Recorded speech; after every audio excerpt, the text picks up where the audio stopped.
brutally honest. Don't find Malaysia as friendly as Thailand either. Getting out to Southeast Asia is one of the best places that you can go right now. The types of apartments that you can stay in this country, they do not exist in the UK. It's made such a substantially positive impact on my well-being. G'day, my name's Jack, an Aussie expat living in Malaysia, and in this video, I'm joined by two guests. First, we have Daryl, who I'm sure you're all familiar with. Welcome. Thanks, Jack. And who do we have here? Olly Dobson. Olly Dobson. This guy is a legend, and he's come to KL just to do this video with you guys. Welcome. Cheers, mate. So I want to speak to both of you about what your first impressions of Kuala Lumpur were. So we'll start with Olly. You're based in Thailand and you're moving to Bali. So I want to know, what do you think about Kuala Lumpur and Malaysia as a country? Yeah. So I'm in Thailand for about half of the year. There's quite a contrast to Malaysia. I think when you arrive in KL, the first thing you notice is it's a lot more, I would say, westernized. Like, it's a lot more efficient and organized. It seems more modern. Yep. Like, Bangkok is very modern in a lot of areas, but KL is very distinctly modern. Like, look around us, what we've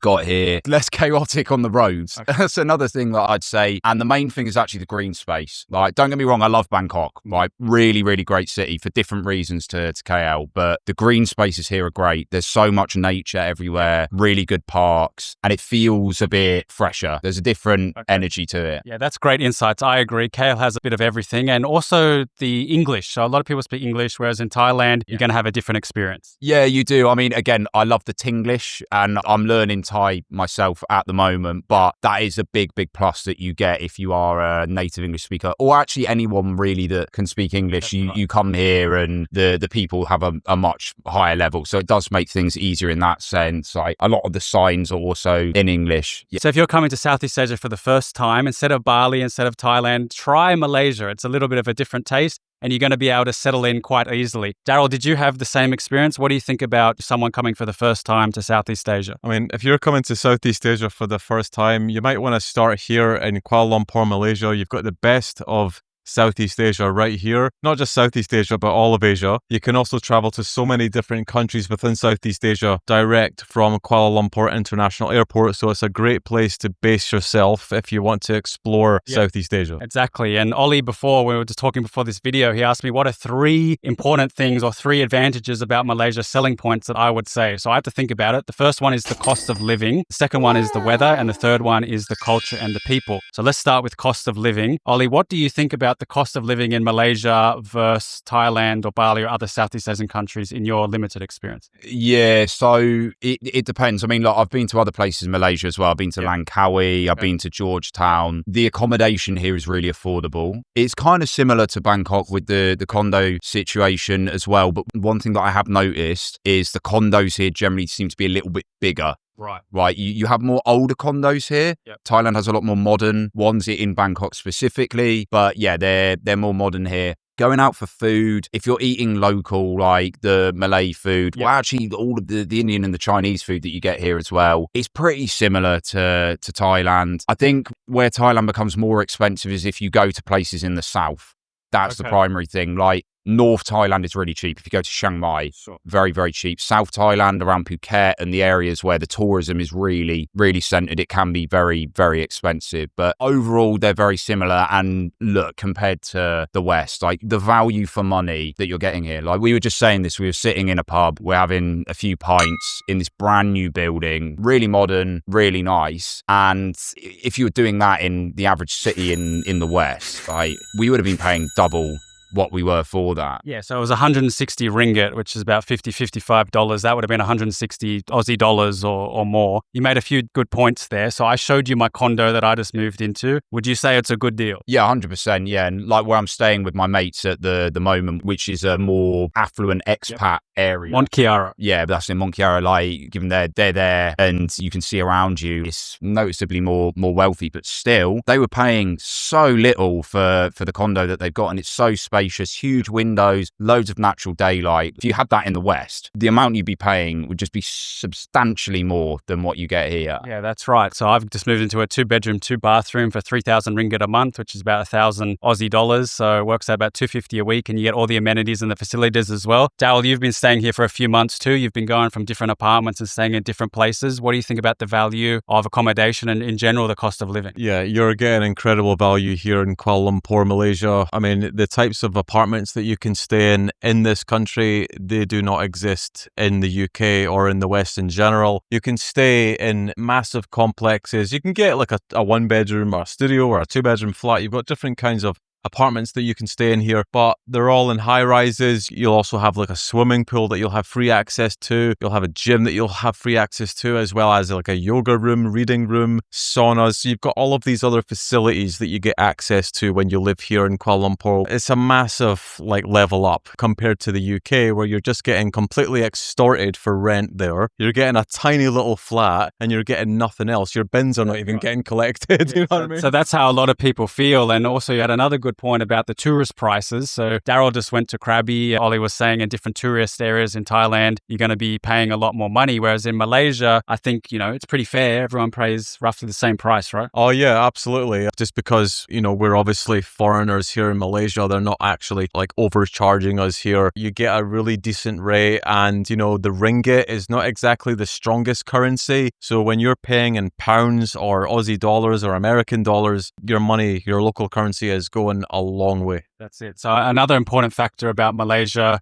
and Southeast Asia in general is the weather. So personally, I much prefer the weather in Southeast Asia. It's always warm, it's humid. I like it. It's not for everyone, but I like it. What do you think, Ollie, about the different weather between Thailand and all these other different places, particularly Malaysia? Yeah, I mean, my experience of KL is that it's humid all the time and there's a lot of rain and grey skies. No beating around the bush on that, but you are the local expert, so do correct me if I'm wrong. You're not wrong. So we were talking about the grey skies. I agree. So when the sun does come out and there's a blue sky, it's an amazing day. But in general, it is going to be warm. It is going to be nice. You're going to get predictable afternoon showers, so you can plan around it. What do you think of the pollution or the air quality compared to Thailand? Yeah, so compared to Bangkok in particular, the air quality here is a lot higher. Or at least that's how it feels, for sure. Like Bangkok can get very, very polluted. Some of the other places nearby, like Hua, they can. Chiang Mai, when they have their burning season. I mean, where I base myself in Thailand, it's very much out in nature, so they don't have that problem. But considering KL is the capital city, it is very developed, is a lot cleaner in general, and the air. And like I said earlier, I think the nature definitely plays into that. You feel it. And also I will add with the weather, like it is grey a lot, but look, shorts, t-shirt, it's warm, it's easy enough. Like I would rather that than say in the UK where it's grey, it's cold, it's shit and it's miserable than it's grey here, but at least you can still go in the pool in your condo. Yeah, Daryl, what do you think about the weather? I mean, me coming from the UK also, like Ollie, the weather in the UK is grey, it is cold, it is miserable. But coming here, you can just put your shorts on and your shirt on and just go out. My shorts. The commenters love to talk about the short shorts. Yeah. So, but when it comes to the rain that you get here, the tropical rain is an absolute godsend here in Kuala Lumpur, because it really just adds to cleaning the air. It cleans the city up. It does rain quite a bit here, but I don't think the city would be as nice without the rain. That, along with the lush green that you see everywhere in Kuala Lumpur, it is just really beautiful to see. Yeah, so it's a good balance. Another important thing is the infrastructure. So what do you think about the infrastructure in Malaysia? I mean, the roads, the driving, the ability to get a grab. I don't know if you've taken the train before. Yeah, so I got the train in from the airport earlier. Aircon, Wi-Fi, quick. The trains here, they're good. The grabs are decent as well. Again, it's different to Thailand. Like in Bangkok, you can jump on the back of a bike very easily. The roads in Thailand are very different to like I said, it's a lot more Western here in Malaysia. And I found that in Langkawi and Georgetown as well. Okay. Out in the countryside of Malaysia, a little bit different. The KL specifically, it's orderly, and the infrastructure and the public transport here it's good. It's really good. Like it's one of the pluses that you have at places like here and Singapore compared to some of the other places like in Bangkok or in Phnom Penh. Even Vietnam is changing a bit now, but like not quite the same with them. Ho Chi Minh just got the MRT, I believe. Yeah, they've just got it now. Yeah. And look, again, it depends on your preference. If you like jumping on the back of a bike for the ease of it, which I personally do, it's good. But also, being able to go up to a train station, pay contactless, which I believe you can do here. Can't do that in Bangkok. Okay. If you want that ease of just being able to pay with your phone, jumping on an aircon train, it makes your life more convenient in that sense. Awesome. Yeah. And you love the infrastructure here too, Daryl, right? It's easy to get around. I mean, you live on the other side of the city, but it's a half an hour ride in and it costs what, $1? Yeah. I mean, I would recommend anyone who come here to KL to just get into the public transport, get used to it, learn it. Taking the grabs, like in Thailand, as Ollie says, you can jump on the back of a bike in Thailand. Well, not here in Malaysia. You can only take the cars here. If you're doing that, you are going to pay a lot more than what you would for the public transport, and you will get used to that. But when I came to KL first time, I was so used to taking grabs. I was taking grabs everywhere, and as cheap as it was for me compared to what you would pay in the UK, it all adds up. So now I take the public transport, the MRT, the LRT, the monorail. I love using that because I love to just beat the traffic as well. And of course, it's so much cheaper. If you're taking, out to Petaling Jaya from TRX right here, it is really only costing you, it's costing less than £1. So it's cheap and it's safe, right? Oh yeah, it's certainly safe. It can be busy during rush hour, but there's aircon on there. Trains are well lit as well. It's all like plastic seats and stuff. I guess they just put it like that because it's easy to clean or something. But it is very comfortable. But yes, you will experience it at a very busy time if you're going to take it during rush hour. That's it. Okay. Ollie, what do you think about the people and the culture? I know we had a lot to speak about this. Obviously, there's big cultural differences between Malaysia. We won't go too much into religion, but what are the main differences in terms of lifestyle you see here? Yeah, well, the main difference very noticeable in KL is that it's not as homogenous as Bangkok is. Yep. Bangkok is very Thai. There are people from other communities that you've got there, mainly like from Myanmar and other Southeast Asian countries, and then the Farang, so the white tourists. But here, very distinctly, like Chinese, Malay, and Indian, not in that order, but like it's very mixed up That's right. in that sense. Obviously, there's the Malay culture, the Malaysian, Indian, and Malaysian Chinese cultures as well. So you've got quite that mix going on. The Malay culture seems to be the most dominant from what I can see, particularly with Bahasa, the main language that you've got around. But yeah, it is different and it makes it more unique in that sense. Singapore being the next. Yeah, it is because Singapore is similar, right? But the balance of those three groups is slightly different. So we were talking about this before as well. So Singapore has a much more Chinese majority, whereas Malaysia is much more Malay majority. And that does play into the everyday culture you get in each of the countries. Of course, you can explore all the different cultures in both, but you can see a distinct difference. Yeah, I think the main thing that I draw on is the safeness of it and the ease of things, like you were just saying about with the public transport. It really got me thinking as you were saying it. If you get on the night bus in London, fuck knows what's going to happen. Or Sydney. Yeah, or exactly. Some eshe trying to like jump you for your trainers, But it's the same in London, especially walking down the street in London now with the bike gangs. And it's not just a London thing, it's around the UK, especially in bigger cities. It is a lot more common to feel slightly on edge and you have to have your wits about you more. Being street smart is a good thing, right? But I don't feel that need for that here in the same way. There's more of that trust, which is the same in Bangkok as well, that trust, that ease of things. But definitely here in KL, it feels very safe when I'm out and about. I would very happily walk down a back alley late at night here and I wouldn't blink twice. Yeah, me too. And I have done that. And I think that's consistent. Whenever I interview someone, whenever I talk to different people, no one's really ever said anything bad about the safety here. Do you have anything to add, Daryl? Yeah, I mean, people do abide by the law here a lot more than they would in certain Western countries. And people here, they're just more, from what I can see, they're just well behaved, especially when it comes to the young people. You don't have like gangs of youth running around the shopping malls here, robbing the Apple stores and things like that. And you also do have a large physical security presence here. You see security personnel just everywhere, all dressed in like military gear, especially at the malls. All the big complexes have a security presence. And they're friendly as well. We're just talking, they give you the salute. I mean, this is in Thailand as well, but they're friendly and they're there to protect you. Yeah, they're very friendly. They speak English. They're very approachable, and they're just a clear security presence. And I think that definitely adds to the safety of this place for sure. So I want to now compare Asia or these countries to the West. We'll get into the negatives after, but what do you think are the main advantages of countries like Malaysia and Thailand to the UK particularly? Yeah, I mean the cost of living thing is the obvious one, and look, we are very lucky to be in that situation. But I think one of the growing things that we can see, I would say at the moment, Thailand and Bali are dominant for that. I think Malaysia is going to change, is actually the growth of networking and business opportunities that are coming out of this part of the world now, not only because the economies here are growing massively as well, but because the West has got so many problems that a lot of Westerners are moving out here, and there's that opportunity to meet these people like we're here now. You know, the reason that we know each other is through social media from doing slightly similar things on different countries, right? So I think that's one of the good things. Now, that aside, that's obviously us coming here, the people themselves as well, the hospitality of the people that you get here, like you said, the safeness, the stability that comes with that. It's nice to be around, and I feel like I can answer this question without contrasting that to my own motherland, which I do love in many ways, but it is fucking miserable. It is a really miserable country, and the people around you, you often feel brought down by that, whereas you don't have that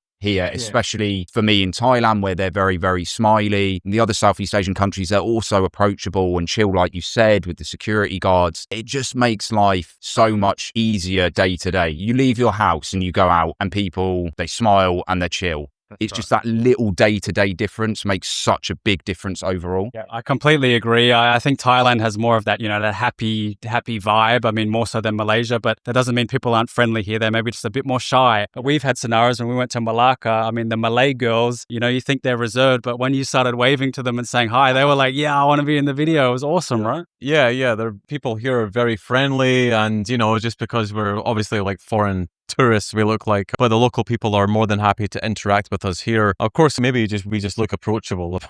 We are. Yeah, that might be part of it. Yeah, that's right. Might be the camera. Might be a bit scary. They might want to be in the camera. Well, I just want to add something. Like, you know, we are not saying that like Southeast Asia is perfect. Nope. We're not saying Malaysia is the perfect country. You know, of course, every country has their issues, but from what I can see, Malaysia, they are addressing the issues. They are working hard in this country to improve their economies. Malaysia is one of the ASEAN countries or one of the Brits countries, so they are cooperating with other countries on helping each other build their economies up. And a lot of people are moving here. Like, you know, this may be regarded as a developing nation, but, you know, it's more developed than the UK. Like, from a lot of ways, yeah. That's a good preface to the next section. So Malaysia, I want to talk about what we don't like about the country briefly, but I want to preface that people are doing their best. They're doing what they think is best for the country. In general, people don't have bad intentions, and, you know, we're just visitors. So this is just giving our opinion so that you're more educated if you were to come here too. Ollie's quite direct and well spoken about this. So I want to ask directly, what do you not like about Malaysia, and why would you not choose to base yourself here? Yeah, so for me, it's more to do with what you've got nearby with places like Thailand and Bali. Thailand is a Buddhist culture, which I personally prefer to be around. It's also stricter here. Like I said earlier, it's more westernized. So what you get with that is there's more, I would say, order, and things function a bit more efficiently, but you don't have that same kind of freedom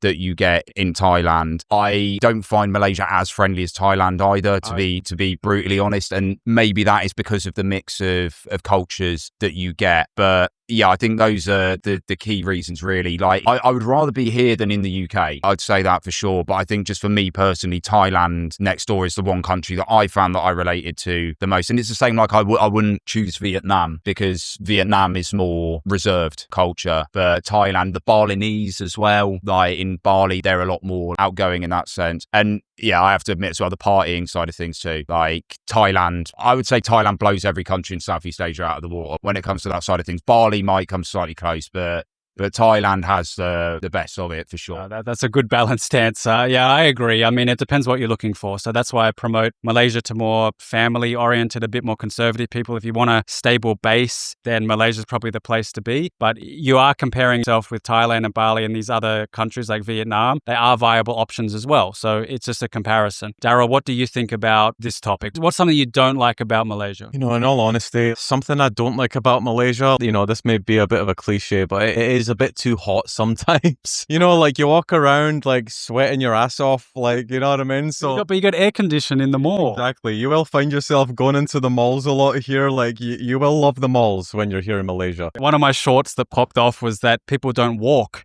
And then all the comments were saying they don't walk because it's hot.